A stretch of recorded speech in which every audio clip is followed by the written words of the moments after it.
Hello साथियों, welcome back to my YouTube channel Raas education the modern way of learning. जी हाँ दोस्तों, आज हम लोग शुरू कर रहे हैं बेहतरीन कंटेंट। जी हाँ, नेट लेवल का कंटेंट, शुद्ध रूप से नेट, जो कि बेट के लिए भी इंपॉर्टेंट है। उसमें से हम लोग सफलतापूर्वक लगातार पिछले एक सप्ताह से हम सभी अच्छे से स्टडी कर पा रहे हैं और उसी क्रम में आप सभी आज देखेंगे यूनिट 1 का टॉपिक नंबर 4। जी हाँ, टोटल 7 टॉपिक बनते हैं हमारे यूनिट 1 में, जो कि पेपर 1 जो कि क्वालिफाइंग नेचर का है और उससे 50 क्वेश्चंस पूछे जाएंगे आपसे। 2 मार्क्स ईच रहेगा, यानी पूरे 100 मार्क्स का पेपर 1 होने जा रहा है। हमेशा होता है और बेट में भी यही होगा। और आप सभी इसके लिए 10 यूनिट्स की तैयारी करते हैं पेपर 1 के लिए, और उसमें से आज हम लोग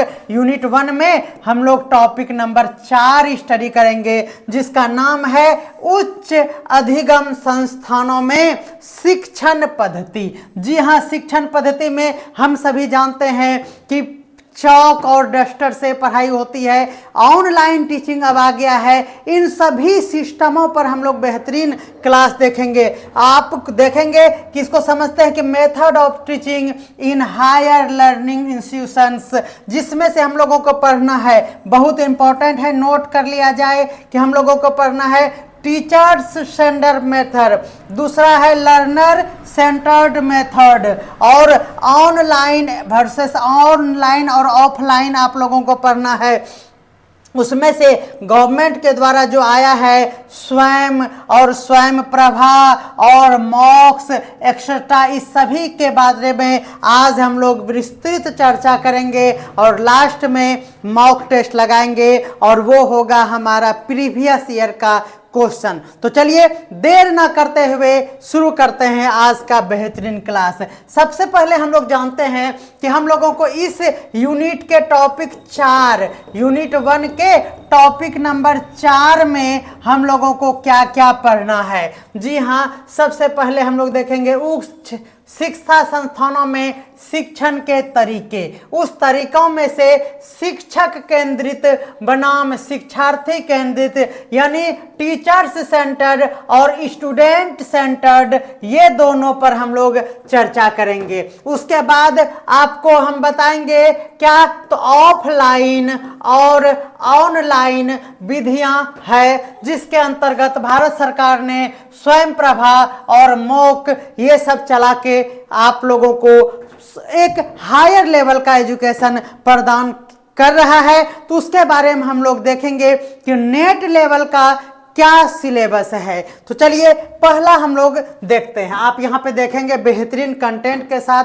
मैं आप सबों के लिए हर दिन क्लास लेकर आता हूँ और टाइम है शाम के 7 बजे। जी हाँ, ये कंप्लीट कोर्स हमारे प्रज्ञानम ऐप पर अवेलेबल है। जी हाँ, पेड कोर्स का रेट हो चुका है 699, जिसमें आपको पेपर 1 का कंप्लीट तैयारी कराया जाएगा।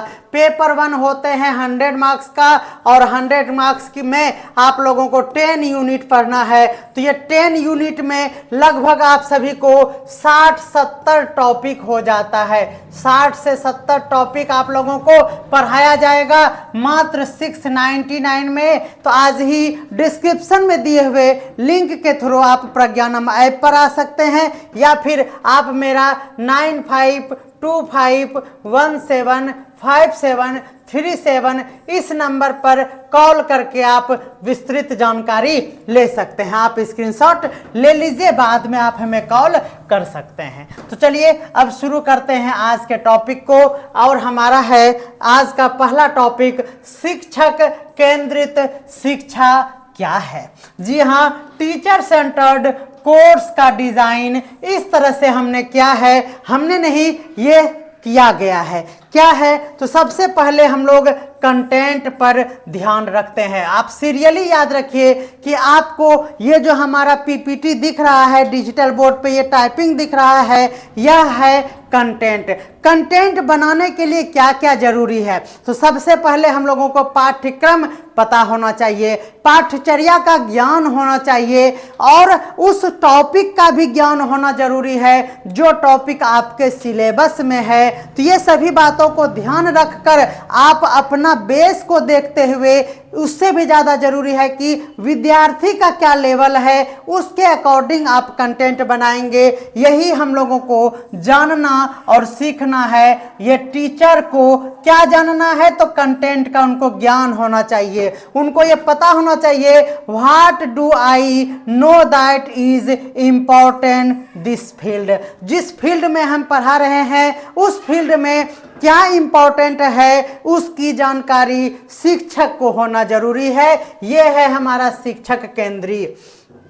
ठीक है, उसके बाद है हमारा लर्निंग एक्टिविटी। हम लोग हर टॉपिक पर विस्तार से चर्चा करेंगे। लर्निंग एक्टिविटी जो है उसमें हम लोग देखेंगे कि how can I organize all this content. आपके पास कंटेंट दिया हुआ है, अगर आप मान लीजिए कि आप रेशनल नंबर पढ़ा रहे हैं, रेशनल नंबर एक टाइप है नंबर का, उसमें से आप सभी को बहुत सारे नंबर्स पढ़ने होते हैं जिसमें whole number, natural number, odd number, prime number, composite number, इन सभी के बारे में पढ़ना है। लेकिन आपका चैप्टर है सिर्फ रेशनल नंबर, लेकिन आपको पढ़ाना होगा हर चीज। इसीलिए आप यहाँ पर ध्यान देंगे कि आपको ये पता होना चाहिए कि इस कंटेंट में क्या है। तो लर्निंग एक्टिविटी के बारे में भी हम लोग अच्छे से चर्चा करेंगे। उसके बाद तीसरे नंबर पर असेसमेंट जरूरी है। How can I test what I taught. जी हाँ, हमने क्या पढ़ाया, कैसे पढ़ाया, क्या समझ में आया, इसके बारे में आप सभी को असेसमेंट करना होगा। उसके बाद चौथे नंबर पर आप सभी देखेंगे कि लर्निंग ऑब्जेक्टिव क्या है। जी हाँ, what did I teach them this unit, यानी इस यूनिट में हमने क्या पढ़ाया, किस उद्देश्य के लिए हमने ये पढ़ाया, ये जानना है। और यूनिट के बाद इस पूरे क्लास के बारे में भी हम लोग जानेंगे और ये है हमारा लर्निंग गोल। दोनों में काफ़ी अंतर है, यहाँ है लर्निंग ऑब्जेक्टिव और यहाँ है गोल। और इसके बारे में आपको लग रहा है कि सर थोड़ा सा इसको विस्तार दीजिए, तो चलिए अगले स्लाइड में आपको हम इसके बारे में बताते हैं। जी हाँ, ये सभी जो पॉइंट देख रहे हैं ये ऑब्जेक्टिव नहीं है, ऑब्जेक्टिव में छपने वाला लाइन है जो कि इसी नोट्स से छपेगा। इसीलिए आप इस नोट्स को मंगवाइए अपने घर तक। 4000 MCQs का बेहतरीन हमारे पास क्लास नोट्स है और उसमें 2 से 250 पेज वाला ये प्रिंटेड मटेरियल आपके घर तक पोस्ट ऑफिस के माध्यम से पहुंच रहा है। और इसका प्राइस है, डाक भार नहीं देना है, सब कुछ लगाकर 499 में आप सबों के घर तक ये 4000 MCQs 250 पेज वाला आपके घर तक डाकिया पहुंचाते हैं। आपको सिर्फ और सिर्फ देना है ओवरऑल 499 यानी 500 रुपया।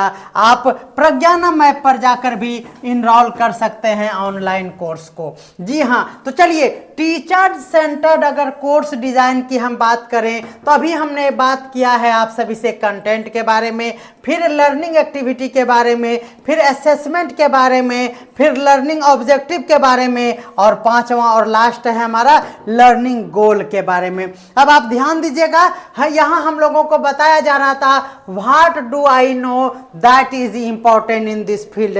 इसके बारे में हमने अभी जस्ट व्याख्या किया है। जब आपको नोट्स चाहिए या इसका PDF चाहिए तो यहाँ पर हमने बाइलिंगुअल में आप सभी को अच्छे से समझाया है, जिसकी व्याख्या हम अभी जस्ट किए हैं। उसी तरह से जब विद्यार्थी केंद्रित शिक्षा की बात करेंगे, जहां पर स्टूडेंट या फिर लर्नर सेंटर्ड कोर्स की अगर बात करेंगे तो यहाँ पे भी कंटेंट जरूरी है, यहाँ पे भी ये टॉपिक जरूरी है, असेसमेंट जरूरी है, ऑब्जेक्टिव जरूरी है और लर्निंग गोल जरूरी है। लेकिन इसमें यहाँ पर स्टूडेंट का सेंटर्ड होना जरूरी है, यानी what do student need from this instructor to progress. जी हाँ, आपको ये देखना है कि स्टूडेंट में हमारे कंटेंट से क्या प्रोग्रेस हुआ। यहाँ पर आपको देखना है कि what do student need to practice to the process. कह रहा है कि अगर आप एक्टिविटी कराएंगे तो उनको प्रैक्टिस भी कराना जरूरी है, ये स्टूडेंट पर आधारित है। How will we know if student are progressive, ये है हमारा उस क्या असेसमेंट है। उसके बाद हम लोगों को लर्निंग ऑब्जेक्टिव और लर्निंग गोल, और इसके बारे में विस्तार से चर्चा करने के लिए हम लोग यहाँ पर आते हैं। तो ये सभी हम लोग जान चुके हैं और ये आपको ध्यान में रखना है। एक बार स्क्रीनशॉट इसका जरूर ले लीजिए। अगर आप ऐप पर कोर्स कर रहे हैं, पेड कोर्स है, तो आप यहाँ पर इसका PDF आराम से डाउनलोड कर सकते हैं। चूँकि स्क्रीनशॉट आपका नहीं होगा, टाइम वेस्ट होता है, इसीलिए आप इसे स्क्रीनशॉट अगर ले रहे हैं तो ठीक है, अगर नहीं हो रहा है तो ज़रूर हमें कमेंट करके बताएंगे, ठीक है। उसके बाद देखिए आगे क्या, बिल्कुल बिल्कुल बिल्कुल। तो चलिए, इस तरह से हम लोग जान गए। इसका मतलब हम लोग यहाँ पे सीधा आते हैं, शिक्षण का अधिक परंपरागत और पारंपरिक दृष्टिकोण क्या है, तो शिक्षक केंद्रित शिक्षा है। ध्यान देना है, आपसे क्वेश्चन यहाँ पर पूछा जाता है कि शिक्षक केंद्रित शिक्षा यानी टीचर सेंटर जो आप हमारा प्रोसेस है वो किस तरह का है। तो आपको याद रखना है, अगर कंपैरिजन करके क्वेश्चन, जो कि नेट लेवल में कंपैरिजन करके आपसे क्वेश्चन पूछा जाता है, वहां पर आपको ये जानना है कि ये सबसे ज्यादा परंपरागत और पारंपरिक दृष्टिकोण रखता है। कौन? तो शिक्षक केंद्रित। जी हां, अधिक परंपरागत और पारंपरिक दृष्टिकोण निम्नलिखित में से कौन होगा? शिक्षक केंद्रित होगा या फिर शिक्षार्थी केंद्रित होगा? कंफ्यूजन हो जाता है, इसलिए याद रखना है कि परंपरा का निर्वाह पारंपरिक तरीके से कोई भी अगर बात हो तो स्टूडेंट से यह संभव नहीं है। परंपरा को जोड़ना स्टूडेंट से नहीं हो पाता है, सबसे पहले शिक्षक को इसका पालन करना होगा। तो परंपरागत बात अगर करेंगे तो यह शिक्षक से होगा, विद्यार्थी से नहीं। शिक्षक केंद्रित शिक्षण में शिक्षक कक्षा में व्याख्याता का परिचित भूमिका का कार्य करता है। यह शिक्षक एक व्याख्याता के रूप में किसमें होता है? तो शिक्षक केंद्रित, नोट कर लीजिएगा, शिक्षक केंद्रित शिक्षा में होगा। उसके बाद याद रखना है, विद्यार्थी को जानकारी प्रस्तुत किया जाता है जिससे यह अपेक्षा की जाती है कि वे प्रस्तुत किए जा रहे ज्ञान को निष्क्रिय रूप से ग्रहण करे। इस बात को नोट किया जाए कि यहाँ पर एक डिमेरिट है, और वो डिमेरिट ये है कि यहाँ पर ये अपेक्षा कर लेना कि आपको क्या ध्यान में रखना है कि यहाँ पर विद्यार्थी जो है वह निष्क्रिय रूप में कार्य करता है। किसमें? तो आपका ऑप्शन होगा शिक्षक केंद्रित शिक्षा व्यवस्था में। शिक्षक केंद्रित शिक्षण का वातावरण किस तरह का होगा, इस पर भी बहुत अच्छे से हमने यहाँ पर आपको पॉइंट आउट कराया है।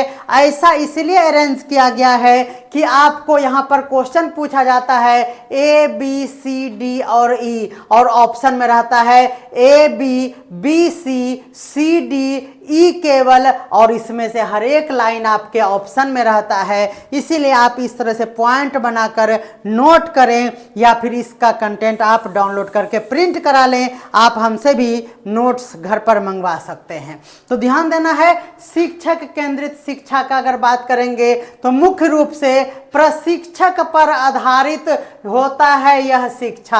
ध्यान रखना है, प्रशिक्षक पर आधारित होता है। शिक्षक विषय को चुनता है, चूंकि शिक्षक पर केंद्रित है तो विषय शिक्षक ही चुनेगा। हमको लॉलीपॉप कंटेंट पढ़ाना है या हार्ड पढ़ाना है, ये हम ही चुनते हैं। इसका मतलब ये हुआ कि टीचर सेंटर्ड है। लेकिन हमने आज़ादी दे रखी है कि आप कमेंट करके करके, व्हाट्सएप करके, फ़ोन कॉल करके आप ऑन डिमांड भी कंटेंट बनवा सकते हैं। क्लास को, मॉक टेस्ट को आप अपने अनुसार भी डिमांड पर मंगवा सकते हैं। यह यूट्यूब पर संभव है, रास एजुकेशन पे। तो यहाँ पर हमने शिक्षक विषय नहीं चुनते हैं, यहाँ पर आप ही चुनते हैं कि हम क्या पढ़ाएंगे। आप मॉक टेस्ट को बहुत ही पसंद करते हैं, इसीलिए आपने यह सेलेक्ट किया है कि इस श्रृंखला को बढ़ाइए। आपने ही यहाँ पर किया है कि सर नेट लेवल का थ्योरी पहले कराइए, तो आपने चुना है। यानी हमारा, यानी राज सर का पढ़ाने का स्टाइल क्या है, तो शिक्षार्थी केंद्रित है, शिक्षक केंद्रित नहीं है, ध्यान रखना है। शिक्षक बोलते हैं और छात्र चुपचाप नहीं सुनता है हमारे में, लेकिन जब शिक्षक केंद्रित होता है तो छात्र जो है वह एक्टिव नहीं रहता है, निष्क्रिय श्रोता होता है। शिक्षक को विषय के बारे में जो पता होता है उसी को वो प्राथमिकता देता है। ये भी बातें हैं। इसका मतलब हुआ कि शिक्षक केंद्रीय शिक्षा को थोड़ा सा निगेटिव तरीके से देखा जाता है।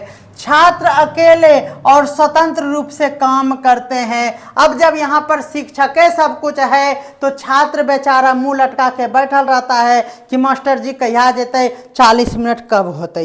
ये दो बातें हो जाती है जब शिक्षक केंद्रित हमारा अधिगम प्रक्रिया होता है। शिक्षक आवश्यकता अनुसार छात्रों को काम की निगरानी करता है और उसमें सुधार करता है। शिक्षक अपनी आवश्यकता अनुसार काम करता है। छात्रों के प्रश्नों का उत्तर देने की पूरी जिम्मेदारी यहाँ पर शिक्षक का होता है। ये नोट किया जाए, इस लाइन को डबल स्टार नहीं 5 स्टार लगाकर इस चीज को नोट किया जाए। आपसे क्वेश्चन पूछेगा कि छात्रों को प्रश्न का उत्तर देने की पूरी जिम्मेदारी शिक्षक की होती है, और ये लाइन आपको लगता है शिक्षार्थी केंद्रित है, लेकिन ये ध्यान में रखना है कि यह शिक्षक केंद्रित है। ये बातें आप नोट कर लीजिए। आपको स्मॉल डायरी बनाना है एक, जो आप रेलवे प्लेटफॉर्म पर एग्जाम के दिन पढ़ेंगे, वो स्मॉल डायरी में इस लाइन को आप नोट कर लीजिए। अगर नोट नहीं करेंगे तो बड़ी पछताएंगे।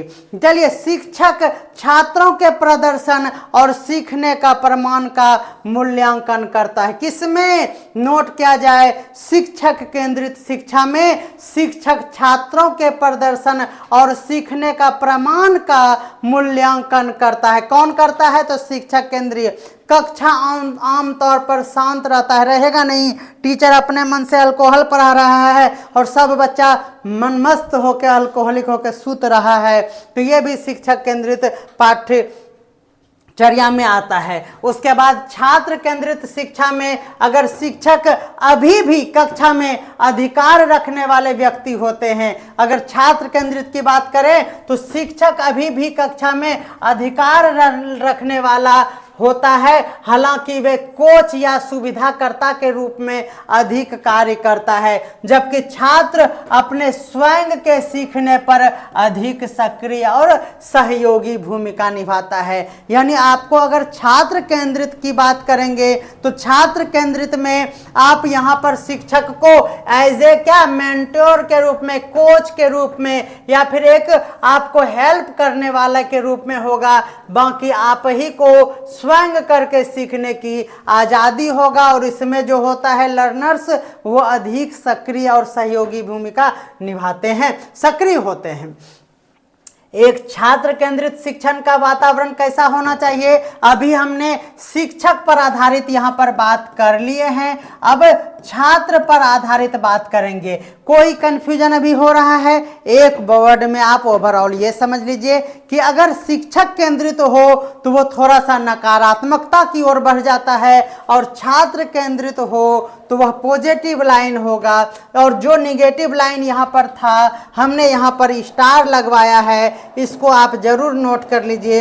ये हमारा हाई लेवल मटेरियल है, आप इसे इग्नोर बिल्कुल भी ना करें, अदरवाइज बहुत पछताएंगे। चलिए, आपको छात्र केंद्रित शिक्षण वातावरण की अगर बात करना हो तो इसका ध्यान छात्रों और उसके शिक्षक दोनों द्वारा साझे किए जाते हैं। जी हाँ, छात्र और शिक्षक दोनों इसमें एक्टिव रहते हैं। अगर छात्रों को उनके द्वारा कवर किए जाने वाले विषय की कुछ विकल्प भी हो सकते हैं, छात्रों को उसके कवर कराए गए विषयों में से कुछ ऑप्शन भी दे सकते हैं कि तुमको क्या पहले पढ़ना है, पहले तुमको ये केमिस्ट्री पढ़ना है या फिर फिजिक्स पढ़ना है, तो बच्चों को हम लोग ऑप्शन देते हैं अगर वो छात्र केंद्रित है। अदरवाइज हम आए और मेरा फिजिकल केमिस्ट्री अच्छा है तो फिजिकल केमिस्ट्री पढ़ाएंगे, बच्चा ओमो ओमो करते रहेगा, उसको मैथ उसका समझ में नहीं आएगा, फिर भी हम लोग ध्यान नहीं देंगे। लेकिन अगर छात्र पर केंद्रित होगा तो बोलेंगे बच्चा क्या पढ़ेगा, तो हमारा मन है फिजिकल पढ़ाने का, लेकिन बच्चा कहेगा सर ऑर्गेनिक शुरू कीजिए, तो हमको ऑर्गेनिक शुरू करना पड़ेगा। यही है फायदा शिक्षक नहीं छात्र केंद्रित में। प्रशिक्षक एक अवधारणा या चुनौती मॉडल प्रस्तुत करता है। नोट किया जाए 5 स्टार टॉपिक के क्रम में, ये हमारा नोट करने लायक वर्ड है। प्रशिक्षक एक अवधारणा या चुनौती मॉडल प्रस्तुत करता है, फिर छात्रों को कक्षा में उसे समझने या फिर प्रदर्शित करने के लिए बुलाता है। पाठ के दौरान छात्र अपने शिक्षक और दूसरे के साथ भी बातचीत करता है। बच्चा तो यही चाहता है कि हम मास्टर से भी ठिठोली करके कुछ भी पूछ लें और ना समझ में आए तो अपने बगल वाली से भी पूछ लें और वो हमारा कॉन्सेप्ट क्लियर कर दे।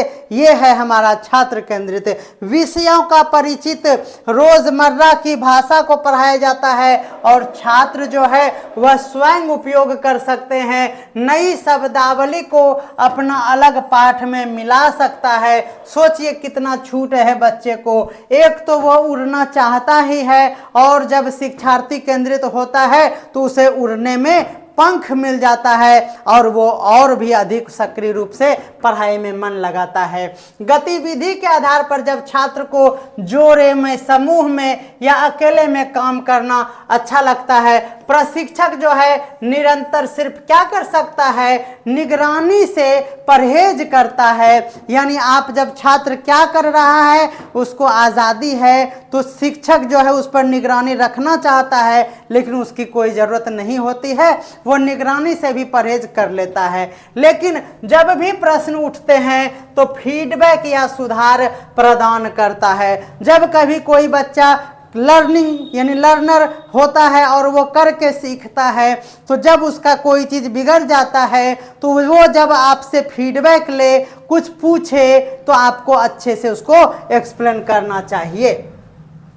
छात्र अपने शिक्षक को सूचना संसाधन, नोट किया जाए, सुविधाकर्ता के रूप में उपयोग करता है।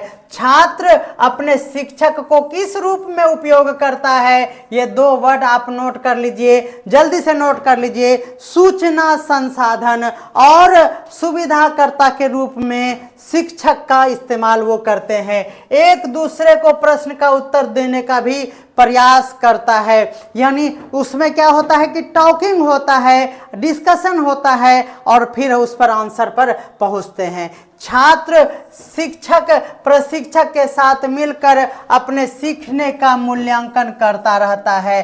चूंकि यहाँ पर शिक्षार्थी बेस्ड है तो शिक्षार्थी पूरा फ्रैंक है और वो शिक्षक से अलग अलग तरह की वार्तालाप कर सकता है। यहाँ पर कक्षा व्यस्त और ऊर्जा से भरा हुआ रहता है, एक हलचल सा होता है, एक इनर्जेटिक वातावरण होता है, हर बच्चा एक दूसरे से सीखने का प्रयास करता है। वहाँ पर कंपटीशन की भावना कम हो जाती है और सहयोग की भावना का बढ़ावा होता है। शिक्षक को भी ये उम्मीद लगा रहता है कि कौन सा बच्चा पढ़ रहा है और कौन बच्चा हमसे आकर पूछेगा, और हम भी तैयार रहते हैं कि बच्चा जब पूछेगा तो हम बहुत अच्छे से जवाब देंगे। तो बेहतरीन तरीके से आपको शिक्षार्थी बेस्ड लर्निंग आपको समझ में आ रहा है। एक छात्र केंद्रित कक्षा में इसमें कुछ या सभी गुण हो सकते हैं। यानी सम और ऑल के कॉन्सेप्ट पर यह हर शिक्षण परिदृश्य के लिए काम नहीं कर सकता है। अब हर शिक्षण परिदृश्य के लिए यह काम नहीं करता है, इस बात को नोट कर लिया जाए। कुछ शिक्षकों और छात्रों को छात्र केंद्रित शिक्षण बहुत ही ज़्यादा अव्यवस्थित लगता है। जी हाँ, यहाँ पर आपका बुक पर फोकस ना होकर यहाँ पर प्रैक्टिकल लाइफ से होता है, इसलिए कुछ शिक्षक और शिक्षार्थी को यह व्यर्थ लगता है, यह अव्यवस्थित लगता है। कोई दिक्कत नहीं है। इसीलिए हम लोग शिक्षक केंद्रित और छात्र केंद्रित तरीकों के एक स्वस्थ मिश्रण को आजमाना सफल कुंजी साबित होती है। यानी अगर आप एजुकेशन सिस्टम में अगर बात करेंगे तो शिक्षक केंद्रित से भी कुछ ले लीजिए और विद्यार्थी केंद्रित से भी कुछ ले लीजिए, और दोनों का समावेशन से जो एक हमारा इन्वायरमेंट क्रिएट होगा लर्निंग का, वही सबसे बेहतर होगा, वही सबसे ऊर्जावान होगा, वही सबसे ज़्यादा रिजल्ट ओरिएंटेड होगा। जी हाँ, ये बातें आप समझ चुके हैं। इसका मतलब हुआ कि यहाँ पर पक्ष में बात करने वाले अगर कोई हैं तो उसके विपक्ष में भी कोई खड़ा जरूर हो जाएगा, क्योंकि दोनों में कुछ कमियां हैं तो दोनों में बहुत कुछ अच्छाई भी है।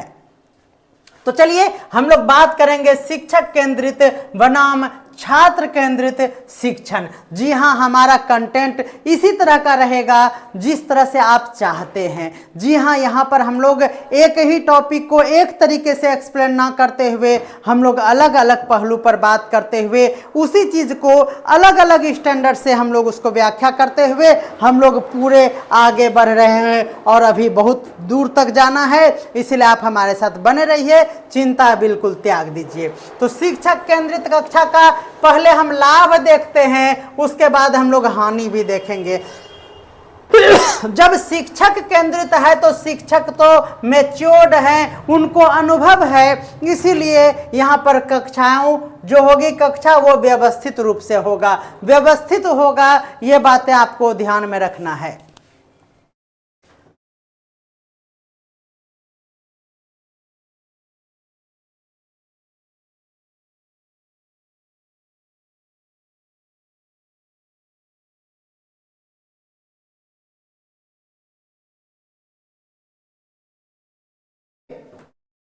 शिक्षक कक्षा और गतिविधियों को पूर्ण रूप से नियंत्रित करके रखता है। शिक्षक जो है, याद रखना ये होगा ही, क्योंकि यहाँ पर बॉस बना दिए हैं शिक्षक को, तो वह कक्ष को और बहुत सारी गतिविधियों को पूर्ण नियंत्रण में रखता है। ये बातें आप सभी जानते हैं और एहसास भी है। पूर्ण नियंत्रण में रखने से प्रशिक्षक जो है कि यह चिंता कम हो जाती है कि विद्यार्थी महत्वपूर्ण सामग्री से वंचित रह जाए। ये याद रखना है कि जब शिक्षक एकदम सावधान मूड में रहेगा, वो उसको कंट्रोल में रखेगा, तो निश्चित तौर पर यह चिंता समाप्त हो जाती है कि हमारा क्लास का रूपरेखा कैसा होगा, सिलेबस कैसे तैयार होगा। ठीक है, ये हो गया। कलर कर दिया, क्वेश्चन कलर करो। हाँ, जब अब यह हो गया, यहां पर व्यवस्थित होता है जब एक शिक्षक छात्रों के एक समूह को शिक्षित करने की पूरी जिम्मेदारी लेता है, तो कक्षा को अनुसंधान नोट किया जाए, योजना नोट किया जाए और तैयारी के प्रति केंद्रित दृष्टिकोण से उसको लाभ मिल जाता है। अगर शिक्षक केंद्रित होता है तो उनकी वो पूरी जिम्मेदारी होती है कि हम कक्ष को पूरी तरह से शिक्षित कर देंगे, हम अपने तरीके से, अपने ज्ञान से। इसीलिए कक्षा को वह अनुसंधान, योजना और तैयारी के प्रति पूरी तरह से सेंटर्ड करके उसे बहुत ही अधिक लाभ पहुंचाता है, यह लाभ प्राप्त होता है।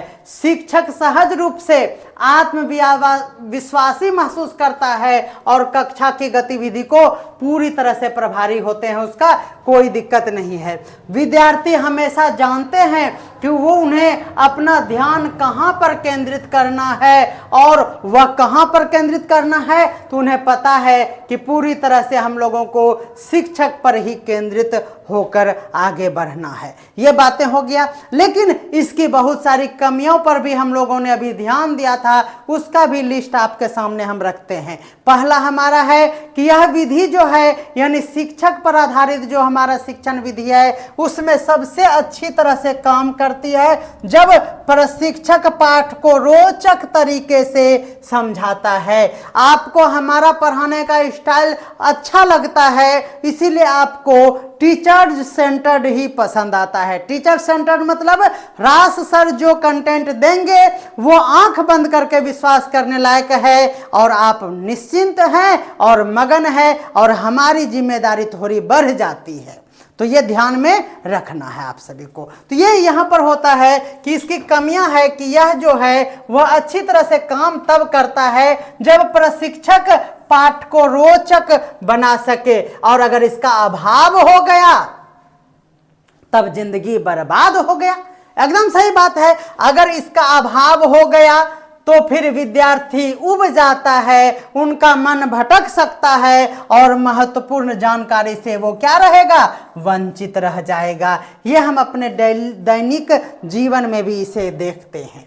छात्र अकेले काम करते हैं, जिससे वह अपनी खोज की प्रक्रिया को अपने साथियों के साथ साझा करने में वह संभावित अवसर को खो देता है। यहाँ पर छात्र अकेला काम करता है, उसके साथ कोई नहीं होता है, क्योंकि शिक्षक का मोनोपोली उसे दबाव में ला देता है, और वह जो भी सीखने का, साथियों के साथ साझा करने का एक अवसर मिलता है, उससे वो वंचित रह जाता है। ये भी कमियां आप सभी समझ सकते हैं। अगर सहयोग जो स्कूल और जीवन में एक आवश्यक और मूल्यवान कौशल है, उससे वो क्या होता है, डिमोटिवेट हो जाता है, हतोत्साहित करता है।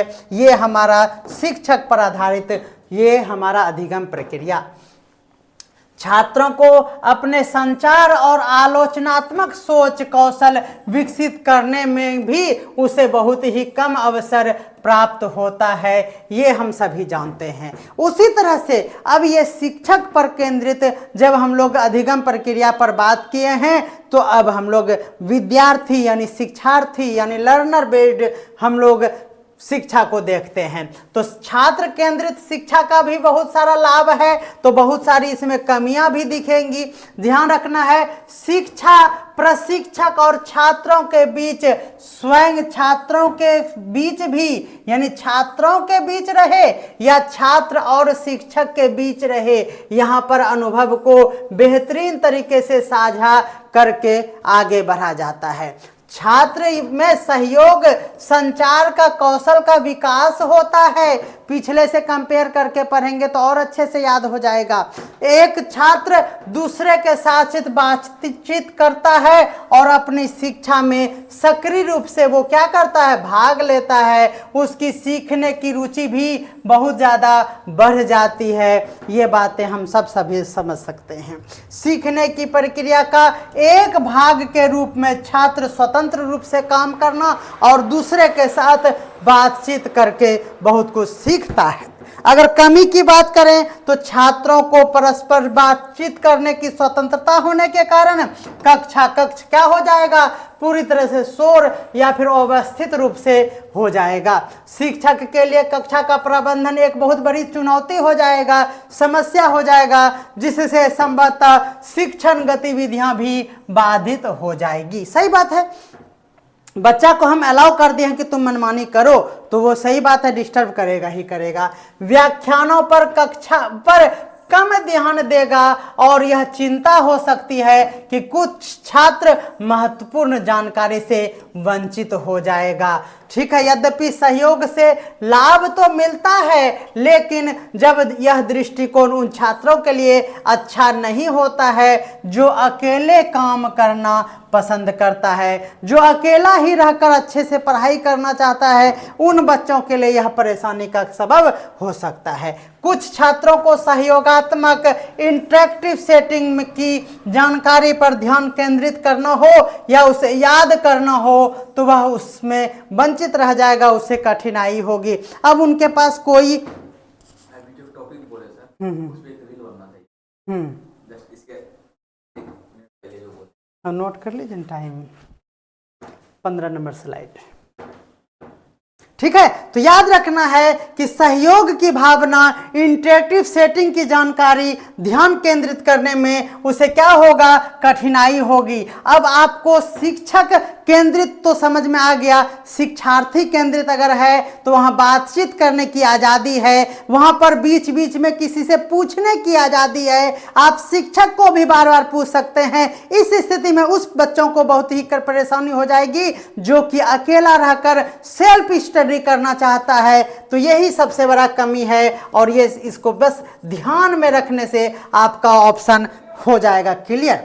अगर हम यहाँ पर दूसरे टॉपिक की अगर बात करें जो कि इससे ही संबंधित है, यानी ये टॉपिक उससे संबंधित है जो कि शिक्षक और शिक्षार्थी के बीच एक ब्रिज का काम करता है, वहां पर हम लोग देखते हैं कि क्या है।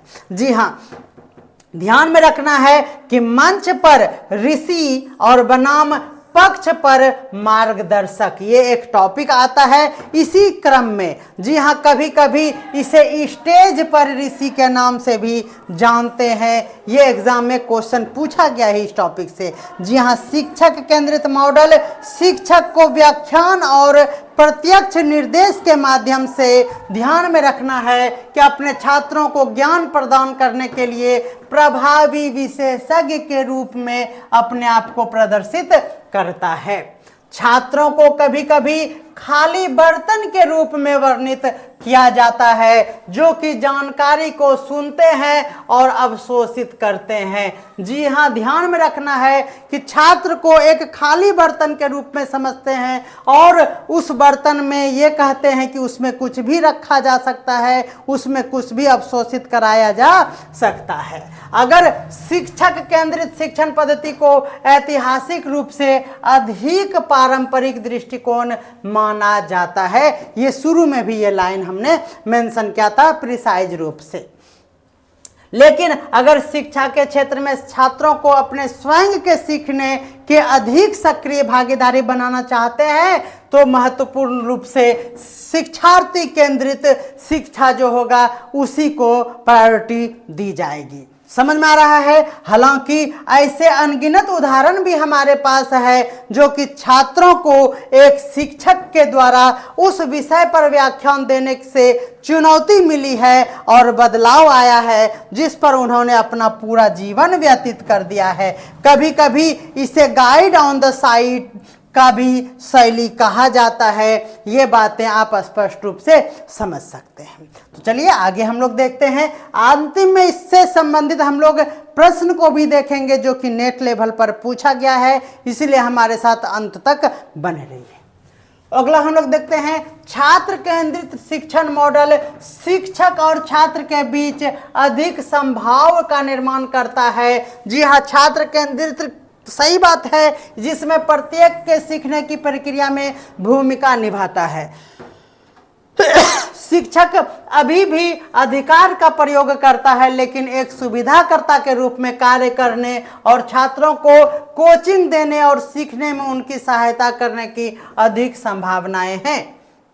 यह जो दृष्टिकोण है पिछले कई दशकों से काफी लोकप्रिय हुआ है और विद्यार्थी को भी पसंद आता है और शिक्षार्थी के बीच संबंधों को एक सुगमता प्रदान करती है। इससे दर्शन को अपनाता है और विद्यार्थी वास्तव में सीखने के लिए उन्हें प्रक्रिया में सक्रिय रूप से शामिल होना चाहिए।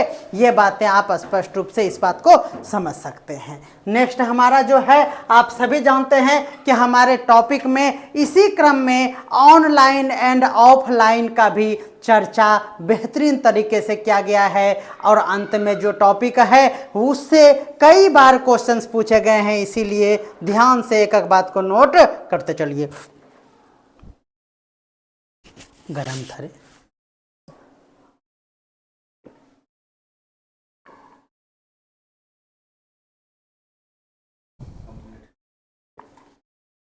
थंबनेल बनाइए, उसमें ज्योग्राफी लिख दीजिए जहाँ साइंस है, ऊपर में जो साइंस है ऊपर में वहाँ पे सोशल साइंस लिख दीजिए। वहाँ पे 1 देना है, नहीं दूसरा क्लास है वहाँ 2 देना है। कंट्रोल एस दबा ना, कंट्रोल एस। चलिए अब हमारा जो टॉपिक आता है उसमें दूसरा टॉपिक है ऑफलाइन बनाम ऑनलाइन तरीका। जी हाँ, शिक्षण योग्यता में हम लोग पढ़ते हैं ऑनलाइन और ऑफलाइन। एक बार रिकॉर्डिंग चेक कर लीजिए, आ रहा है कि साउंड की, नीचे वाला OBS पे क्लिक कीजिए। हाँ ठीक है। चलिए हम लोग अब देखेंगे यहाँ पर ऑफलाइन और ऑनलाइन तरीकों पर। जी हाँ, अगर हम ऑफलाइन विधि की बात करेंगे तो यह आपको पता ही है कि यह एक हमारा पारंपरिक शिक्षण विधि है। जी हाँ, पारंपरिक शिक्षण विधि है। यहाँ पर यह ध्यान सभी को है। पूर्व प्रौद्योगिकी शिक्षा के संदर्भ में शिक्षक प्रेषक या स्रोत होते हैं। जी हाँ, ध्यान में रखना है, पूर्व प्रायोगिक शिक्षा यानी मॉडर्न जो अभी टेक्नोलॉजी से संबंधित जो एजुकेशन देखते हैं, उससे पहले जो हमारा होता था वो पूर्व प्रौद्योगिकी शिक्षा के रूप में होता था और इसमें शिक्षक को एक प्रेषक या फिर सोर्स के रूप में समझा जाता था। शैक्षिक सामग्री, सूचना या संदेश, और छात्र जो होते थे वह एक सूचना प्राप्तकर्ता के रूप में जाने जाते थे। किसमें? तो ऑफलाइन में। ठीक है।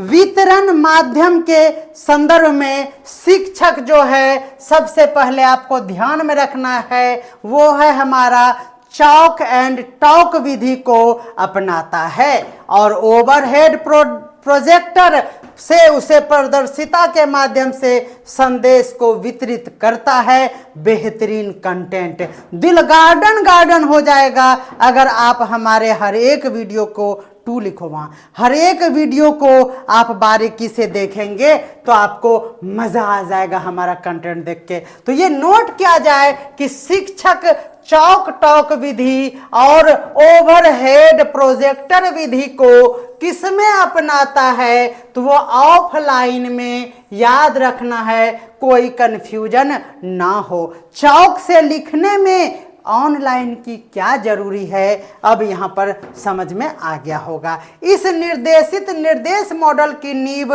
व्यवहार सीखने के परिप्रेक्ष्य अंतर्निहित है और यह एक लोकप्रिय तकनीक है जिसका उपयोग दशकों से सीखने के सभी शैक्षणिक संस्थानों में की जा रही है। सीखने के ऑफलाइन बनाम ऑनलाइन तरीकों में और भी अधिक गहराई से अगर जानना हो तो आप आगे के स्लाइड में और भी जान सकते हैं। तो सबसे पहले तो हम लोग ऑनलाइन तरीकों पर बात करेंगे क्योंकि आप पारंपरिक तरीके से ऑफलाइन को अच्छे से समझ सकते हैं। उसकी जो अवधारणाएं हैं, उसका जो टॉपिक है वह आपके जहन में पहले से ही विद्यमान है और वह एक जनरल कॉन्सेप्ट होगा। लेकिन अगर हम ऑनलाइन शिक्षा की अगर बात करेंगे तो यहाँ पर आपको बहुत कुछ नया मिलेगा। उसमें से पहला है हमारा ई लर्निंग। नोट किया जाए, ऑनलाइन में ई लर्निंग जो है उसका मतलब होता है ई से इलेक्ट्रॉनिक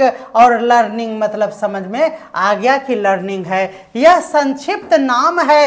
यह शिक्षा में इलेक्ट्रॉनिक मीडिया, शैक्षणिक प्रौद्योगिकी यानी टेक्नोलॉजी और ICT जो आपके सिलेबस में है ना, कंप्यूटर से संबंधित होता है, इसका उपयोग किया जाता है। इसमें कई प्रकार की मीडियाएं शामिल है जो कि आपके पाठ को ऑडियो, चित्र, एनिमेशन, स्ट्रीमिंग वीडियो के द्वारा आप तक पहुंचाया जाता है। इसमें प्रौद्योगिकी का अनुप्रयोग यानी एप्लीकेशन होता है और प्रक्रियाएं होती है जिसमें ऑडियो, वीडियो, टेप के द्वारा, उपग्रह के द्वारा, टेलीविजन के द्वारा, CD, कैसेट के द्वारा या फिर आपको कंप्यूटर के द्वारा सूचना और संचार प्रणाली जिसको ICT कहते हैं, जो आपका यूनिट नंबर 5 में है, उससे संबंधित ये आपको समझ में आता है। ई लर्निंग जो है वह कक्षा के अंदर और बाहर हर जगह हो सकता है। दूरस्थ शिक्षा और लचीली शिक्षा के अनुकूल भी होता है। ये बातें ध्यान में रखना है कि दूरस्थ शिक्षा और लचीली शिक्षण प्रक्रिया के लिए आपको ऑनलाइन और अच्छे से समझ में आता है। इसका उपयोग आमने सामने शिक्षण के संयोजन में भी किया जाता है। इस मामले में हम लोग इसे कहते हैं, एक है कि मिश्रित शिक्षा शब्द का आमतौर पर उपयोग करते हैं। तो मिश्रित शिक्षा ऑनलाइन के लिए है, कन्फ्यूजन नहीं है। ऑनलाइन आकर मिश्री घोर कर पियो, ऑनलाइन आकर ही मिश्री घोल कर पियो। ऊपर में साइंस केमिस्ट्री को हटाकर वहां पर सोशल साइंस भी करो, आगे बढ़ो। चलो आगे हम लोग देखते हैं। उसी से ऑनलाइन लर्निंग अगर बात करेंगे तो ऑनलाइन सीखने की कोई भी परिभाषा नहीं हो सकती है। इसमें इंटरनेट और पर्सनल कंप्यूटर जो कि पीसी होता है उसकी सहायता शामिल है। इसका कोई डेफिनेशन नहीं है।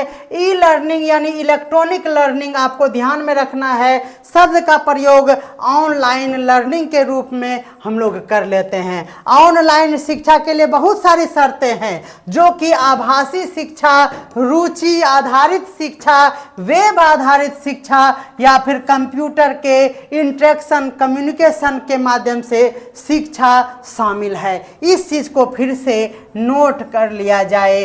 क्या पता ये वर्ड आपको एग्जाम में रुला सकता है, बिगाड़ सकता है आपका रिजल्ट।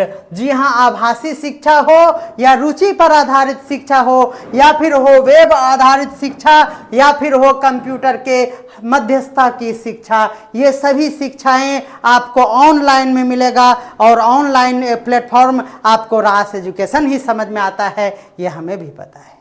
कोई दिक्कत योर ऑनर बन गया? यहाँ क्या सोशल साइंस नहीं है ना? हाँ बेबी, ये केमिस्ट्री तो हट जाएगा। यस, क्या पूरे में सोशल साइंस? हाँ ब्लू ही कर दीजिए पूरे में। यहाँ पे ये पूछेगा, यहाँ तो नहीं है। तो उसको छोटा करो, कंट्रोल ए करो, उस पर क्लिक करो, ज्योग्राफी पे, ज्योग्राफी को छोटा करें। ज्योग्राफी पे क्लिक करो, ज्योग्राफी पे क्लिक करो, कंट्रोल ए करो, कंट्रोल ए करो और उसको छोटा करो। कहाँ से करेंगे? यहाँ पे देखो, यहाँ है ना ये होम, और ये इसको यहाँ पे पकड़ने का ऑप्शन देता है, ये वाला 4 वाला। ये जो है इसको ऐसे नीचे कर लेंगे, ये पिल का ईट हटा, टॉप डिलीट मारो, लो यहाँ पे लिखो सोशल, ब्लू कलर से मस्त साइंस है, ये सोशल उधर लिखो, स्पेलिंग गलत मत करना। चलिए अब हम लोग बात करेंगे कैरेक्टरिस्टिक ऑफ ऑनलाइन टीचिंग और लर्निंग मेथड। जी हाँ, ऑनलाइन टीचिंग मेथड या उसको लर्निंग मेथड कहेंगे। इसके बारे में एक अलग तरीके का पॉइंट जो आपके एग्जाम में इससे लाइन छप के आया था, उस पर आधारित हम लोग बात कर लेते हैं। शिक्षकों और शिक्षार्थियों का पृथक्करण इससे आमने सामने की शिक्षा से अलग कर देता है। जी हाँ, हम अपने सभी शिक्षार्थियों को जानते भी नहीं हैं, पहचानते भी नहीं है। ये कमी है हमारे ऑनलाइन शिक्षा में। जी हाँ, ऑनलाइन शिक्षा में शैक्षणिक संगठन का प्रभाव उसे स्व अध्ययन और निजी ट्यूशन से भी क्या कर दिया? अलग कर दिया। अब स्व अध्ययन मतलब हो गया कि वो बुक खरीद के पढ़ना पसंद नहीं करता है, पढ़ के अंडरलाइन करना भी उसे भारी लगता है। वह पीडीएफ को डाउनलोड करके कलेक्टर बनने की बजाय पीडीएफ कलेक्टर बनकर रह जाता है। उसके मोबाइल में 3000 प्लस पीडीएफ होता है और उसको 3 सेकंड के लिए भी कभी नहीं खोलेगा, लेकिन वो जरूर कहेगा कि मेरे पास 3000 पीडीएफ है। कौन पढ़ेगा? तो मेरा पोता भी नहीं पढ़ेगा, पर पोता की कन्याएं पढ़ेगी। यहां तक हम लोग पीडीएफ कलेक्टर की औकात जानते हैं। तो यह है हमारा कि वह स्व अध्ययन और यहाँ पर निजी ट्यूशन से वह अलग हो जाता है। वह ऑनलाइन वर्चुअल क्लास को ही पसंद करता है। रजाई में घुसकर एक डिएक्टिव मोड में आकर वो भाषण सुनना पसंद करता है। जब एग्जाम में क्वेश्चन पढ़ने की बारी आती है तो उसका इफिशिएंसी, उसका पढ़ने का जो शैली है वह आधा हो जाता है और वह बहुत ही गड़बड़ हो जाता है। उसको ब्लू करो ना, कंट्रोल ए करके, उसी को होम में जाके, वही वही, हाँ ब्लू हो गया। नहीं, फॉन्ट ब्लू है कि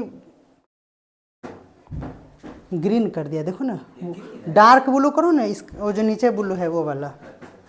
चलिए, कंप्यूटर नेटवर्क के माध्यम से दो तरफा संचार का प्रावधान, ताकि छात्र एक दूसरे शिक्षक और कर्मचारियों के साथ संचार से लाभान्वित हो सके।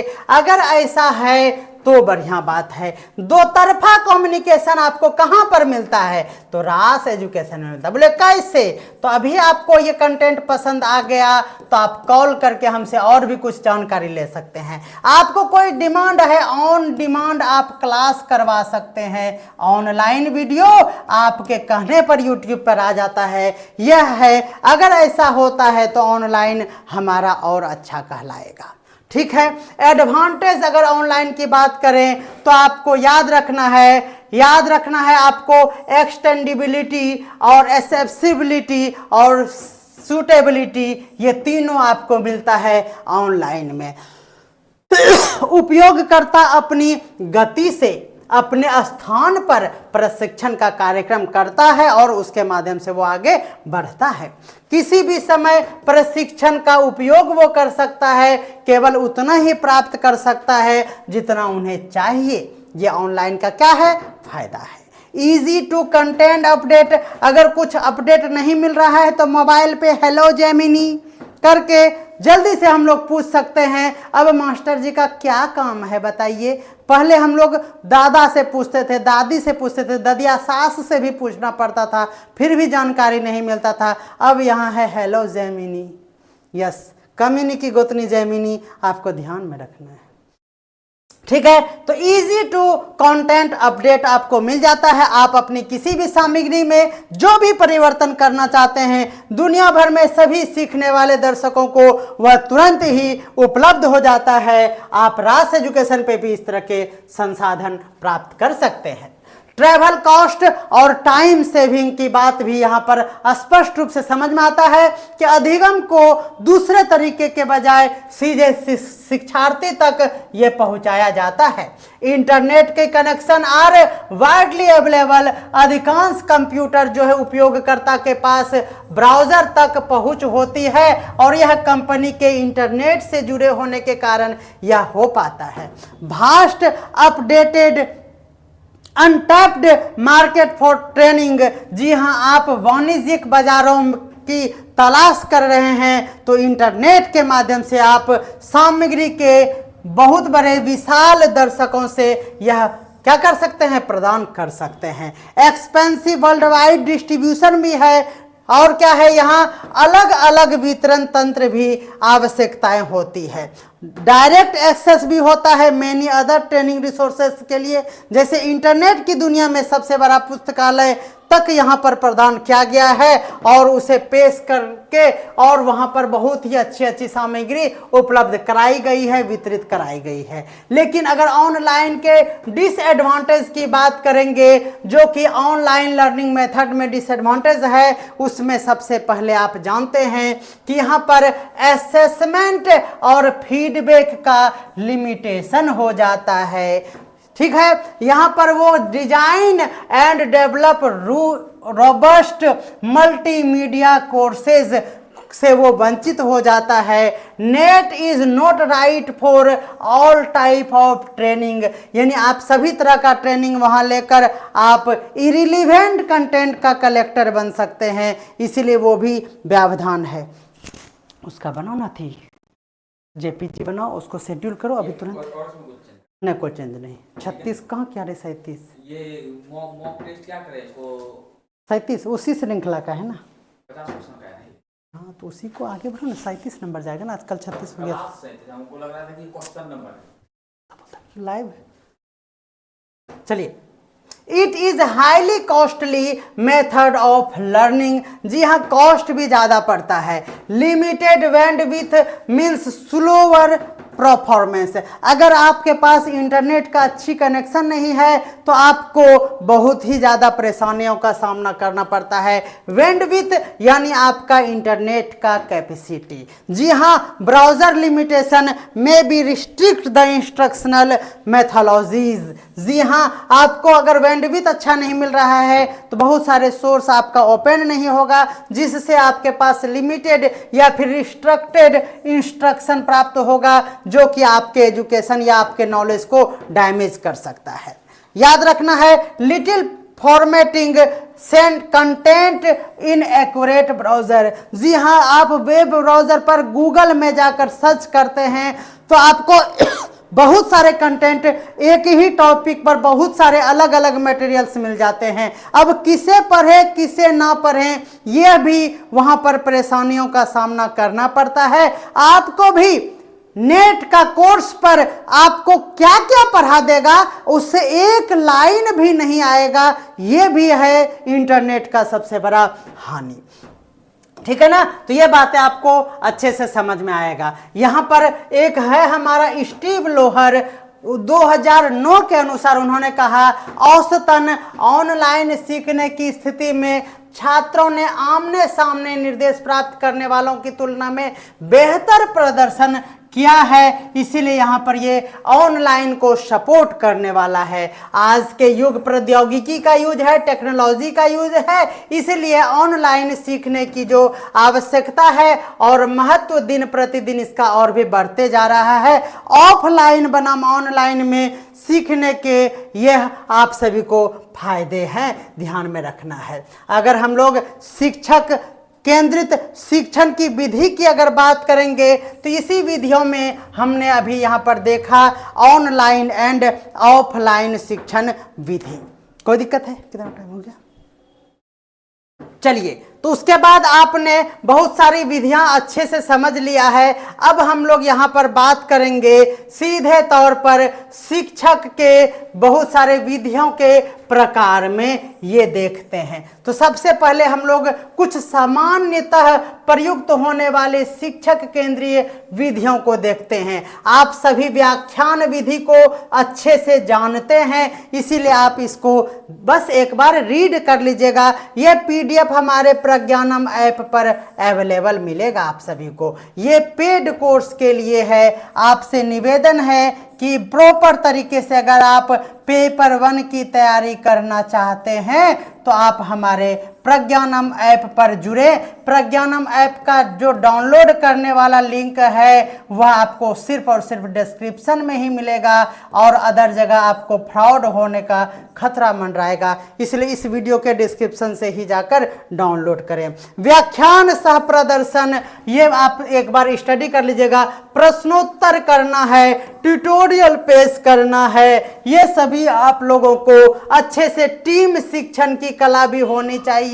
ये सभी आपको अच्छे से ध्यान में रखना है। शिक्षण कि शिक्षार्थी केंद्रित विधियों में भी हम लोग बहुत कुछ जानेंगे और अभी हमने यहाँ पर अच्छे से व्याख्या कर दिया है आप सभी को, इसीलिए आपको कोई परेशानी नहीं होगी। तो इस तरह से हम लोग यहाँ पर देखेंगे कि आपको क्या है। तो अगर हम लोग शिक्षार्थी पर केंद्रित बात करेंगे तो यहाँ पर ये नोट करने वाली बातें हैं कि इसके अंतर्गत चर्चा यानी डिस्कशन को हम लोग देखेंगे। उसके बाद हम लोग देखेंगे क्या, तो पैनल पर चर्चा। पैनल पर चर्चा क्या होता है, तो किसी विशेष विषय पर विशेषज्ञों के समूह द्वारा एक पैनल का गठन किया जाता है, जिसको ग्रुप में आकर डिस्कशन करते हैं ना, इस तरह से पैनल बैठाते हैं और एक तरह से सामूहिक चर्चा करते हैं। यही है हमारा पैनल से ये या चर्चा रखना है। आप सभी जानते हैं वाद विवाद प्रतियोगिता, सभी जानते हैं। दूसरा है हमारा शास्त्रार्थ के तरीके में विचार और मंथन की प्रक्रिया ध्यान में रखना है। उसके बाद है कि किसी को कोई रोल प्लेइंग दे देते हैं, भूमिका को निभाने के लिए दे देते हैं, उससे भी हमारा यह संबंधित है। उसके बाद है हमारी सहकारी शिक्षा। ये क्या होता है? तो सहकारी शिक्षण एक तरीका है शिक्षण व्यवस्था की जो छात्र समूहों के साथ काम करता है और एक दूसरे को सीखते हैं, दूसरों से सीखते हैं। वह एक दूसरे से सीखते हैं और जो कुछ भी सीख रहे हैं उसके बारे में वो बात करता है और शिक्षण को और भी ज़्यादा अधिक रोचक बनाता है। सिंपल सी बात है, सहकारी का मतलब होता है एक दूसरे को कोऑपरेट कर कर आगे बढ़ना। उसके बाद है केस स्टडीज, और इससे क्वेश्चन पूछा गया है पिछले वर्षों में। केस स्टडी जो है वह एक शिक्षण पद्धति है जिसमें क्या होता है, छात्र विशिष्ट परिदृश्यों और स्थितियों का अध्ययन करता है। वह दिए गए मामलों के आधार पर निरीक्षण, विश्लेषण, नोट किया जाए, निरीक्षण, विश्लेषण और रिकॉर्ड और कभी कभी सिफारिशों को भी ध्यान में रखता है। यही है हमारा केस स्टडी, ठीक है ना। और यहाँ पे ध्यान देना है कि वह मामले की वास्तविक जीवन की कहानी की तरह होते हैं जिसमें छात्र चर्चा करते हैं और उसी से वो उसको सीखते हैं। वे अक्सर वास्तविक घटनाओं पर आधारित होते हैं और उन्हें अधिक जरूरी और यथार्थवादी बनाता है। यह कुछ हद तक एक स्थिति को देखने और फिर चर्चा करने के जैसा होता है। ये सभी आप अच्छे से पढ़ लेंगे। ये नोट्स आप स्टडी करेंगे तो आपको लगेगा कि हाँ, चर्चा करने के लायक इसमें कुछ भी नहीं था। सभी जानते हैं कि पूछताछ पर आधारित भी आपको यहाँ पर शिक्षण अधिगम में शिक्षार्थी से संबंधित है। अनुभवात्मक शिक्षा भी उसके लिए काफ़ी जरूरी है। पॉइंट को व्याख्या करना हमारे लिए उतना उचित नहीं है, इसीलिए आप उसे देख लेंगे।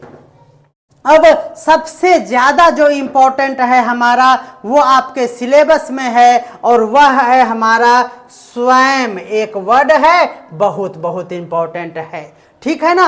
दूसरा है हमारा स्वयं प्रभा, ये दूसरा बहुत बहुत इम्पोर्टेंट है। और तीसरा आपको पता है MOOC, जी हाँ, ये है हमारा MOOC, ये भी काफ़ी इम्पोर्टेंट है। तो इस तीनों पर हम लोग विस्तार से चर्चा कर रहे हैं, ध्यान से समझिएगा। Union minister of human resource development, जी हाँ, union minister of human development, resource development ने यह रिव्यू करके नेशनल ऑनलाइन एजुकेशन सिस्टम में एक प्लेटफॉर्म बनाया जिसका नाम उन्होंने रखा स्वयं। जी हाँ, इसका फुल फॉर्म पे भी आएंगे। और 32 डायरेक्ट टू डायरेक्ट होम, यानी आपको direct to home DTH television के माध्यम से उन्होंने एक चैनल बनाया जिसका नाम दिया स्वयं प्रभा। कोई कंफ्यूजन नहीं होना चाहिए, टेलीविज़न पर आने वाला है वह प्रोग्राम है हमारा क्या, तो स्वयं प्रभा, और ऑनलाइन एजुकेशन के लिए आया स्वयं। दोनों बातें ध्यान में रखना है। अब देखिए, ट्रांसलेशन टू रीजनल लैंग्वेज, जी हाँ, आप सभी को पता है कि ऑल स्वयं में जो कोर्स है ना और स्वयं प्रभा पर जो वीडियो है ना वह ट्रांसलेट किया जाता है 10 रीजनल, नोट किया जाए, डाटा पर ध्यान दीजिएगा, 10 regional language in A time bound manners में यह प्रसारित होता है। इस दोनों पर यह ध्यान में रखना है आपको। एक्सपेक्टेंस ऑफ स्वयं क्रेडिट, ध्यान में रखना है। It has also been decided that university grant commission, जिसको UGC कहते हैं, और all India council for technical education, जिसको AICTE कहते हैं, will perform up with universities and institutions to accept Swayam credits. ध्यान में रखना है, यह क्रेडिट्स भी एक उसके अंतर्गत है। This will be enable student to do part of their course through massive open online course. यही है हमारा मैसिव मतलब M, ओपन बोले तो O, फिर O मतलब ऑनलाइन, और C ये हमारा क्या है, तो मूक पढ़ेंगे, मॉक पढ़ेंगे, and part of various college. कोई दिक्कत है? अच्छे से समझ में आ रहा है? तीनों का फुल फॉर्म भी आपको ध्यान में रखना है। अब है हमारा incentives to faculties, to encourage faculty to provide more course under the Swayam it has been decided to provide opportunities appropriate incentives for their career। जी हाँ, इसके तहत हमारे भी इस कोर्स में एक मैम है जिन्होंने इस पर काम अभी कर रहे हैं, उन्हें अवार्ड भी मिला है, हम उनका नाम थोड़ा सा भूल रहे हैं। आगे ध्यान में रखना है, स्वयं का फुल फॉर्म आप जानना चाहेंगे तो स्वयं में S for study, W for webs, of का कोई वैल्यू नहीं देना है, ए से एक्टिव और यहाँ पर हो जाएगा एक्टिव लर्निंग, और वाई से हो जाएगा यंग, और ए से हो जाएगा एस्पायरिंग, और एम से हो जाएगा माइंड। जी हाँ, आपको ध्यान में रखना है, study webs of active learning for young aspiring minds, जिसको स्वयं कहा गया, यह लॉन्च किया गया था जुलाई 9 जुलाई 2017 को by the ministers of human resource development to provide on one integrated platform and portal for online courses. तो अच्छे से समझ में आ गया स्वयं क्या है, इसका फुल फॉर्म क्या है, इसको किस मंत्रालय के द्वारा लाया गया और किस डेट में लाया गया और इसका उद्देश्य क्या है, ये 3 लाइन में हमने यहां पर स्पष्ट किया है। आगे देखेंगे, यह कवर करेगा ऑल हायर एजुकेशन सब्जेक्ट और स्किल के हर एक सेक्टर के कोर्स को। इसका ऑब्जेक्टिव क्या है? To ensure that every student in the country has access to the best quality higher education at affordable cost. जी हाँ, आपको ध्यान में रखना है कि हायर एजुकेशन को हर एक स्टूडेंट तक एक अफोर्डेबल कॉस्ट के लिए ये ध्यान में रखना है। ये सब बातें छोड़कर भी आपको ऑप्शन दे देता है, जिसके कारण वो हमको लगता है सही है लेकिन वो गलत हो जाता है। हो गया क्या? वो तो ठीक ही है। ESC उधर वाला ESC ऊपर, और ऊपर सबसे कोना। हाँ हाँ, डबल क्लिक करो, छोड़ो, डबल क्लिक करो, डबल क्लिक करो, यहाँ माउस से क्लिक होता है, डबल क्लिक, डबल क्लिक करो ना, वो छोड़ के। अच्छा रुक जाओ, बहुत डिस्टर्ब कर दिया तुम आज, जब क्लास ले तो शांत रहो। चलो चलिए, अब हम लोग याद रखते हैं कि आगे हमारा और भी बहुत कुछ दिया हुआ है, ध्यान देना है। हमारा ये जो MOC है वह है उसका फुल फॉर्म मैसिव ओपन, ध्यान देना है, online course, massive open online courses through किसके अंदर में ये आता है? तो यह भी स्वयं के अंदर में ही आता है, और यह सभी almost discipline from senior schooling post graduate तक ये हमारा काम करता है। स्वयं प्रभा क्या है जो हमारे सिलेबस में है? तो स्वयं प्रभा भी ministry of human resource development he provide कराता है। 32 हाई क्वालिटी एजुकेशनल चैनल इस पर है, जो DTH के माध्यम से टेलीविजन पर आपको ब्रॉडकास्ट किया जाता है, और यह 24x7 यानी 24 घंटे 7 दिन आप सभी को इसका मिलता है। इसका curriculum based course content cover करता है अलग अलग डिसिप्लिन को, डाइवर्स डिसिप्लिन को। This is primarily aim to at making quality learning resources accessible at remote area where internet accessibility still challenge. जहां पर नेट की सुविधा नहीं है वहां पर भी बैठकर ऑनलाइन कोर्स में बच्चे पढ़ सके, इसीलिए उन्होंने टेलीविजन पर इसे प्रसारित करके रखा है। जी हाँ, DTH चैनल में उसे याद रखना है यूज हुआ है GSAT 15 satellite for program to telecast. GSAT 15 satellite से ये प्रोग्राम को प्रसारित किया जा रहा है।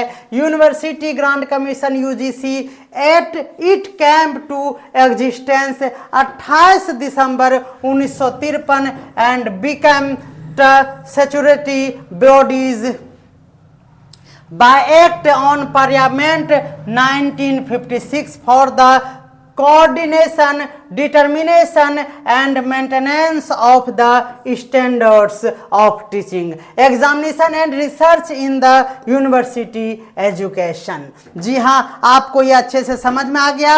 हेड ऑफिस है न्यू दिल्ली यूजीसी का। ध्यान में रखना है, स्वयं एक व्यापक मुक्त रूप से ऑनलाइन प्रदान करने वाला संस्था है और स्वप्रभा जो है वह टीवी पर प्रसारित होने वाला है, ये ध्यान में रखना है। स्वयं के बारे में अगर और कुछ जानकारी चाहिए तो ये निःशुल्क ऑनलाइन शिक्षा को किसके माध्यम से देता है, तो मैं मॉक एमओसी द्वारा प्रदान करता है। स्कूल से लेकर स्नातकोत्तर तक, पीजी तक यह छात्रों को पाठ्यक्रम उपलब्ध कराता है। विज्ञान, प्रौद्योगिकी, मानविकी, सामाजिक विज्ञान जैसे भी पाठ्यक्रम इसमें प्रदान किए जाते हैं।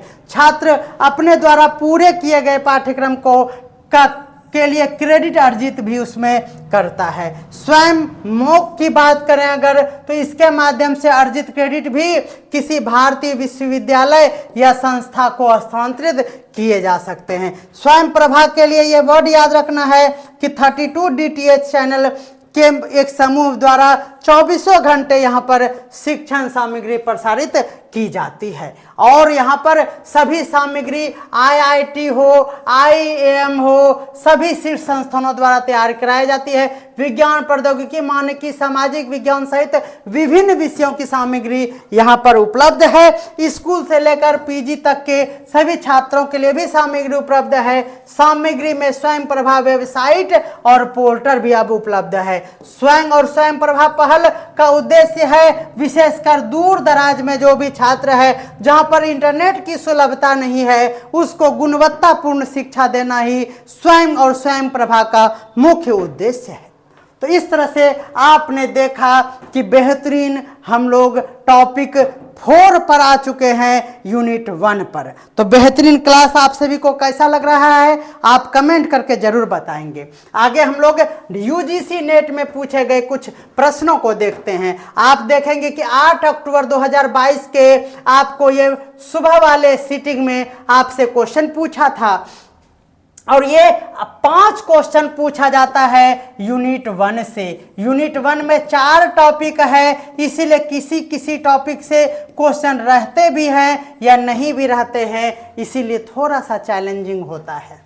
ध्यान देना है, शिक्षण अधिगम समूह केंद्रित विधि निम्नलिखित में से कौन है। आपसे समूह केंद्रित विधि पूछा गया है तो आपको यहाँ पर हमने अभी जस्ट बताया, व्याख्यान या नोट्स समूह विधि नहीं है, टीम शिक्षण भी नहीं है, प्रदर्शन विधि नहीं है। समूह बनाकर अगर पढ़ेंगे तो वहां पर मंथन करके हम लोग पढ़ते हैं। ये बातें आपको कॉन्सेप्ट क्लियर हो गया होगा, हमारे नोट्स में एकदम था, आप जल्दी से कमेंट करिएगा। उच्च शिक्षा के संस्थान में उपयोग की जाने वाली शिक्षण विधि निम्नलिखित में से सूची दी गई है, उसका पहचान कीजिए।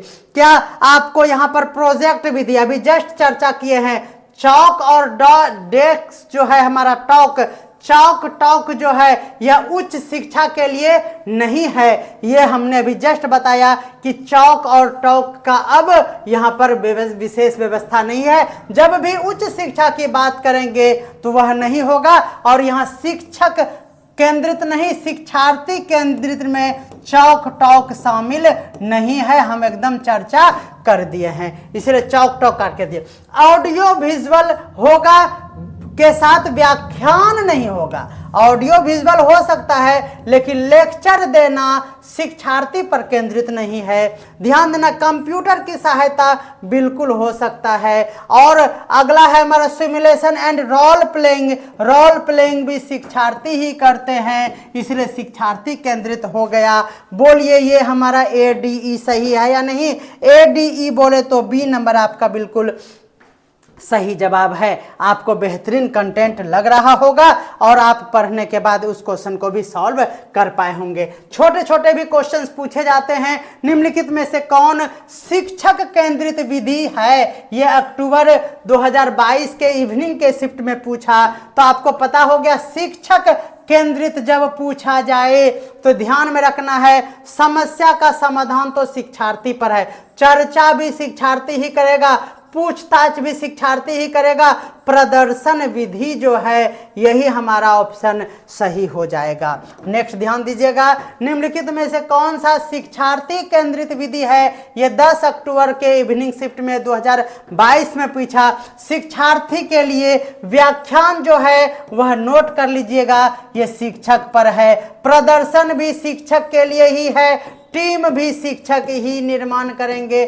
शिक्षार्थी जो है वह पूछताछ पर आधारित है, ध्यान में रखना है। निम्नलिखित में से शिक्षण अधिगम की कौन सी विधि शिक्षक केंद्रित है? क्वेश्चन पूछा जाता है, 12 जुलाई 2022 में पूछा गया, शिक्षक के लिए चौक लाओ, चौक एंड टॉक पर टिक लगाओ। नेक्स्ट है हमारा, निम्नलिखित में से कौन सा शिक्षक केंद्रीय विधि किसे बाहर है? शिक्षक केंद्रित से विधि मतलब हो गया शिक्षार्थी केंद्रित, पूछा गया है जब यह बाहर है। क्वेश्चन को ध्यान से पढ़ना है, पूछताछ ये हमारे नोट से ही है तो ध्यान ही रखना है इस पे।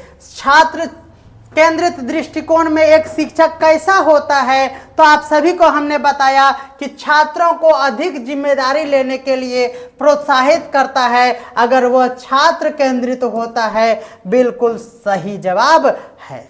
तो उम्मीद करते हैं कि आपको आज का कंटेंट और क्लास दिल खुश करके बहुत ही अच्छा लगा होगा। लगा कि नहीं? बहुत डिस्टर्ब करते हैं आप। चलिए तो मिलते हैं अगले क्लास में जल्दी। अब लगातार आप लोगों को मॉक और थ्योरी मिलेगा पेपर 1 के लिए। आप हमारा बुक जरूर मंगा लीजिए, ये भी कंटेंट वाला बुक अवेलेबल हो चुका है। आप सभी 95251757 और 37 पर कॉल करके जरूर आप क्लास नोट्स को मंगाएंगे, ठीक है ना? मिलते हैं अगले क्लास में जल्दी। तब तक के लिए सभी को bye bye. Stop streaming recording.